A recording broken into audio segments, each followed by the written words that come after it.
Hey guys, இன்றைக்கி கொத்து பரோட்டா வீட்லேயே எப்படி செய்யலான்னு தான் பார்க்க போகிறோம். ஒரு கடாயில் கடுகு போட்டுக்கோங்க. கடுகு நல்லா புரிஞ்சதுக்கப்புறமா வெங்காயம் பச்சை மிளகாய் சேர்த்து நல்லா வதக்கி விட்டுக்கோங்க. ரொம்ப வதக்கணும்னு அவசியம் கிடையாது. இது கூட வந்துட்டு நான் இன்றைக்கி ஒரே ஒரு தக்காளி மட்டும் சேர்த்துருக்கேன். கூட வந்துட்டு மிளகாய்த்தூள், அதுக்கப்புறமா மல்லிகை, இது 2 தூளையும் சேர்த்துட்டு நல்லா வதக்கி விட்டுக்கோங்க. வேணும்னா கொஞ்சமாக தண்ணி தெளித்து வதக்கிக்கோங்க. அப்போ தக்காளி நல்லா மசிஞ்சு வந்துடும். தக்காளி நல்லா மசிஞ்சதுக்கப்புறமா நான் இன்றைக்கி 2 முட்டை சேர்த்துருக்கேன். உங்களுக்கு முட்டை எவ்வளோ தேவையோ அதுக்கேற்ற மாதிரி நீங்கள் சேர்த்துக்கலாம். முட்டை நல்லா சேர்த்ததுக்கு அப்புறமா அந்த மசாலாவோட ஒன்றா சேர்ந்து இருக்க மாதிரி அதை நல்லா கிளறி விட்டுக்கோங்க. முட்டை வதக்கி விடும்போது அது ஒன்றோட ஒன்று அந்த மசாலாலாம் டேஸ்ட் இருக்கும். அதுக்கப்புறம் தேவையான அளவு பெப்பர் போட்டுக்கலாம். பெப்பர் போட்டுட்டு இதையும் நல்லா மிக்ஸ் பண்ணி விட்டுக்கோங்க. நான் இன்றைக்கி 4 பரோட்டா எடுத்துருக்கேன்.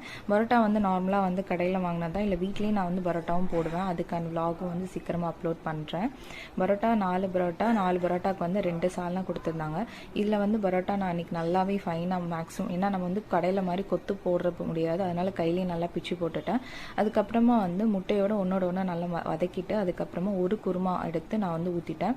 குருமா சால்னா, இங்கே இந்த சைடில் சால்னா அப்படின்னு சொல்லுவாங்க. எடுத்து ஊற்றி நல்லா மிக்ஸ் பண்ணிட்டேன்.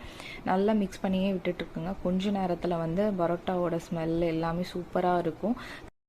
கொஞ்சமாக நல்லா இன்னும் கொஞ்சம் நேரம் வதக்கி விட்டதுக்கப்புறமா சூப்பராக இன்னும் கொஞ்சம் லைட்டாக பெப்பரை தூவி இறக்குனீங்கன்னா அதில் வீட்டிலே செய்யக்கூடிய கொத்து பரோட்டா. நான் இதில் சிக்கன்லாம் போடலாம். நான் இன்றைக்கி எக் கொத்து பரோட்டா தான் செஞ்சுருக்கேன். சிம்பிளான ரெசிபி, வீட்டிலே செஞ்சு ட்ரை பண்ணி பாருங்கள். தேங்க்யூ. Hey guys.